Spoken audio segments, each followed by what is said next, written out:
Hello दोस्तों, कैसे हैं आप सब। स्वागत है आप सभी का कॉमिक वर्ल्ड चैनल पर। तो चलिए दोस्तों, शुरू करते हैं राज कॉमिक्स में बाकेलाल का लेटेस्ट कॉमिक विशेषांक सर्व मनोकामना सिद्धि।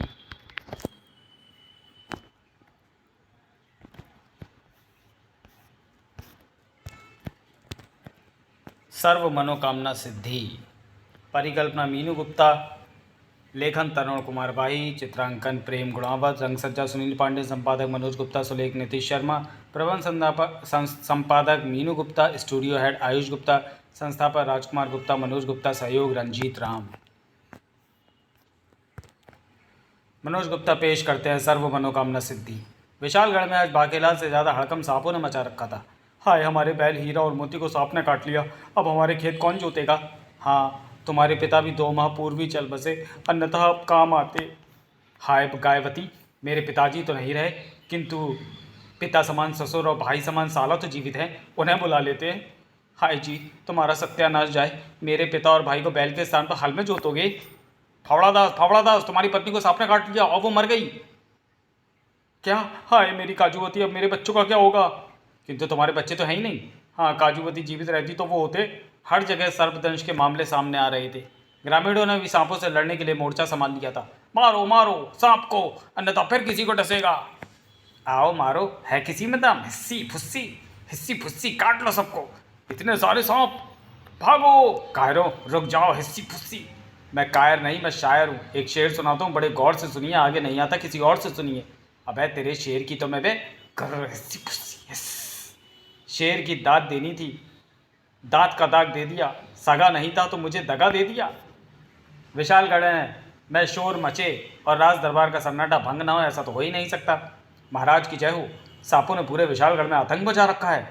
इतनी संख्या में सांप ना जाने कहाँ से और क्यों आ गए हैं।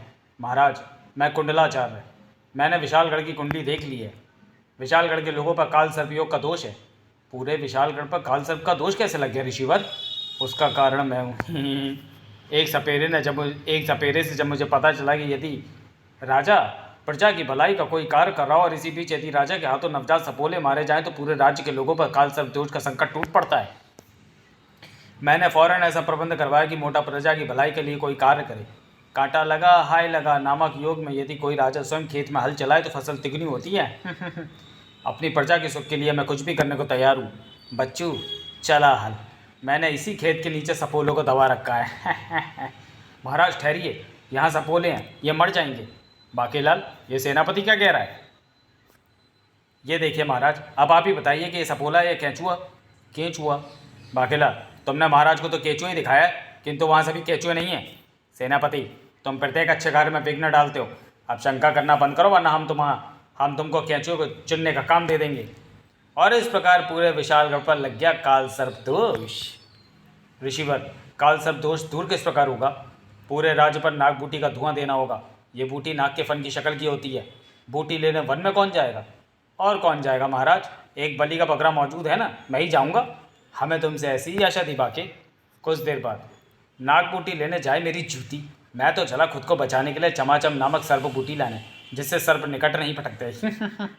दूसरी तरफ वन में, हे स्वर्ग पादपुंगी नाथ, प्रत्येक 1000 बरस में तुम्हारा अंकुरण पृथ्वी पर होता है और मुझे तुम्हें लेने स्वर्ग से पृथ्वी पर आना पड़ता है, क्योंकि तुम स्वर्ग के पौधे और तुम में है कल्प वृक्ष के समान इच्छाएं पूरी करने की शक्ति।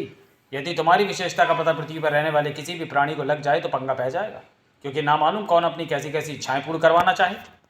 मुझे दुख है कि तुम्हें अपनी जीवनदायिनी पृथ्वी को छोड़कर अब अपना शेष समय स्वर्ग में व्यतीत करना होगा, किंतु तुम थोड़ी प्रतीक्षा करो। यहाँ से स्वर्गों को कूच करने से पूर्व मैं सुगंधित एवं स्वादिष्ट आमों का सेवन अवश्य करूँगा। चबड़ चबड़ चूस चूस चबड़ चबड़ीला। आम पापड़ बनाने के लिए थोड़े से आम मैं स्वर्ग में भी ले जाऊँगा।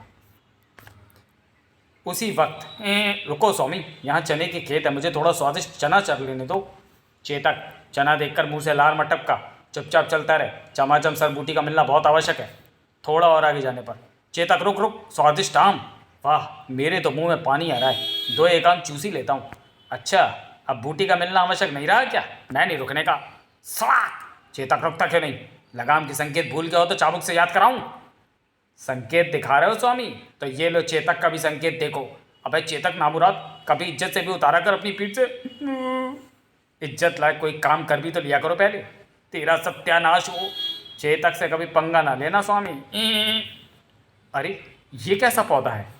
बुरी नज़र वाले, तेरा मुंह काला, ये तो जुगनू के समान चमक रहा है। मुझे छू मत कल मुँहे। कहीं यही तो नहीं चमाचम सर्प बूटी? यही होनी चाहिए, आखिर मिल ही गई है मुझे।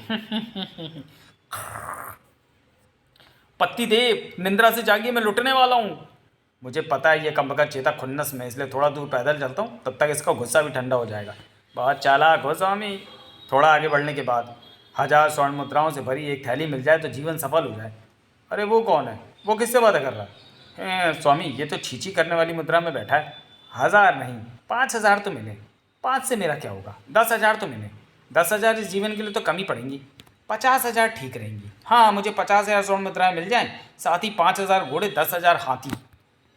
अरे भाई, क्या बड़बड़ा रहे हो? मुझे किसी विद्वान ऋषि ने बताया कि 24 घंटों में एक ऐसा पल होता है जिस समय जीवा पर स्वयं सरस्वती विराजमान होती है। उस समय यदि कुछ मुंह से निकल जाए तो कहा हुआ अवश्य पूर्ण हो जाता है। मैं चाहता हूँ कि मेरी कोई इच्छा पूर्ण हो जाए, अतः मैं यहाँ तपस्या कर रहा हूँ और मैं अपनी इच्छाएं बोलता जा रहा हूँ। न जाने कब मेरी जीवा पर सरस्वती विराजमान हो जाए। किंतु तुम ऐसे क्यों बैठे हो? तपस्या की ये मुद्रा ठीक नहीं है। पाँव के नीचे ईंटें रखकर बैठने का अर्थ नहीं समझते क्या?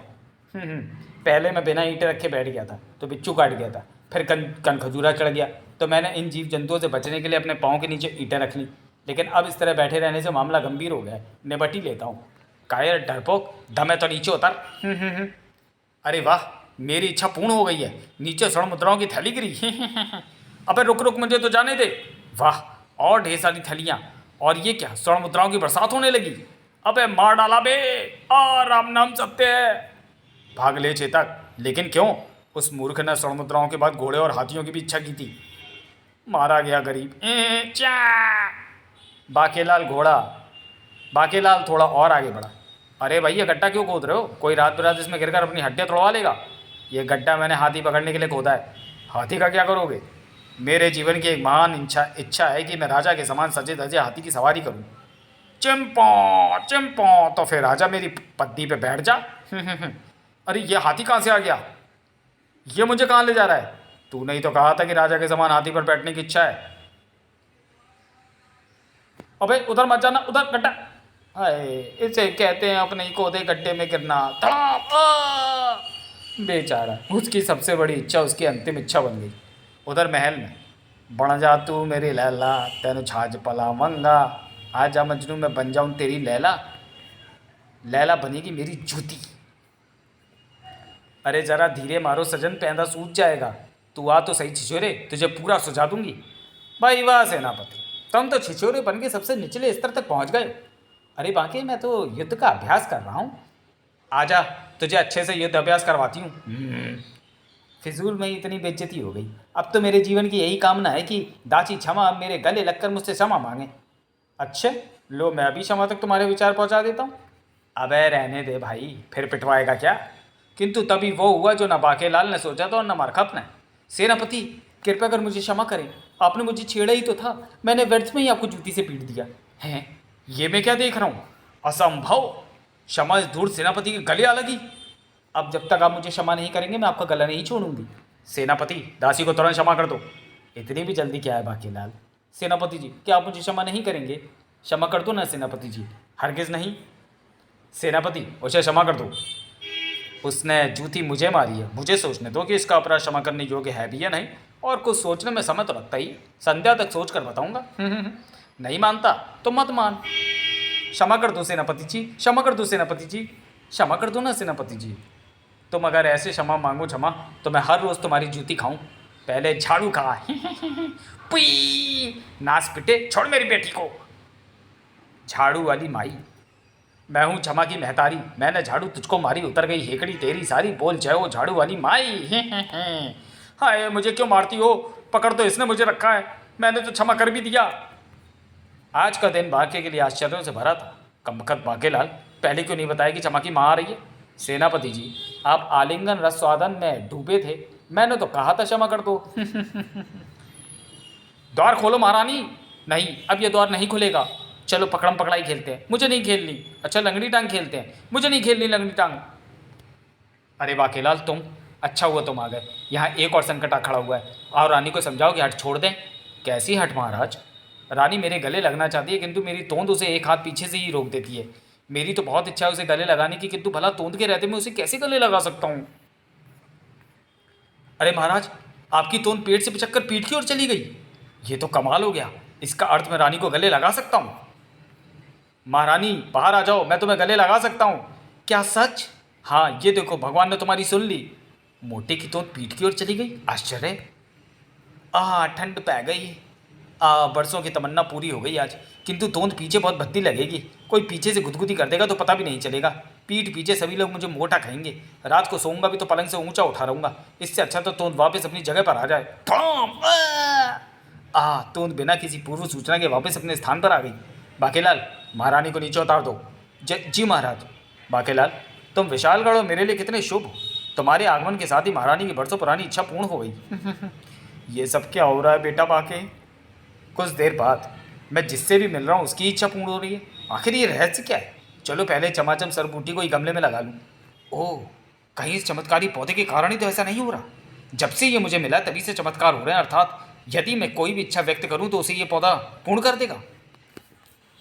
मैं अपने लिए विशालगढ़ के सिंहासन की कामना करता हूँ। स्वामी, पहले नहा धो तो लो। पिछले माह नहाए थे, अब तो इच्छा पूर्ति जैसा शुभ कार्य करने जा रहे हो। ओह, तू चाहता है कि शुभ कार्य करने से पूर्व स्नान कर लेना चाहिए। बात तो सही है। मैं वैसे भी सफाई के मामले में टालम टोल हूँ। चलो कोई बात नहीं, आज इसकी इच्छा भी पूरी होनी चाहिए। छपाक। ये भी क्या याद रखेगा कि किस दरिया दिल मालिक से पाला पड़ा है। पर यह क्या, चेतक अपना रास्ता तोड़ने पर उतारू क्यों हो रहा है? कुछ देर पश्चात शायद घोड़ा स्वतंत्र घूमना चाहता होगा। लो खोल देता हूँ, आज मैं बड़ा प्रसन्न हूँ। अरे रास्ता खोलते ये तो ऐसे भाग रहा है जैसे इसके पीछे भूत पड़ गया। खैर मुझे क्या, मैं तो चला चमाचम बूटी के सामने अपनी इच्छा व्यक्त करने। परंतु ये क्या, चमाचम सर्पबूटी तो हवा में उड़ रही है। ऐसा कैसे हो रहा है? ऐसा मेरी वजह से हो रहा है वत्स। मैं हूँ पादप पत्ती देव, और उस दिव्य पादप का नाम है पुंगीनाथ, जिसकी दिव्य कर्णों के स्पर्श के पश्चात प्राणी की कोई भी इच्छा तुरंत पूर्ण हो जाती है, और जिसे तुम चमाचम बूटी के भ्रम में उठा लाए थे। सत्यानाश! अरे देवता जी, थोड़ा तो रुको। उसकी दिव्य करुणा का स्पर्श मुझे भी करा दो ताकि मैं अपनी इच्छा व्यक्त कर सकूं। वत्स, अब ऐसा संभव नहीं है। पहले तो पुंगीनाथ तेरे पास ही था। तू चाहता तो इंद्र का सिंहासन तक प्राप्त कर सकता था। गुजरा अवसर हाथ नहीं आता। अब समझा चेतक अपनी रस्सी तोड़वा के क्यों भागा। चेतक के बच्चे, मैं तेरा सिर फोड़ दूंगा। तेरी वजह से हाथ आया, मौका हाथ से निकल गया। बच गया, वरना आज तो स्वामी मेरी खोपड़ी का चूरे ही बना डालते। बेड़ा गर्क, सत्यानाश!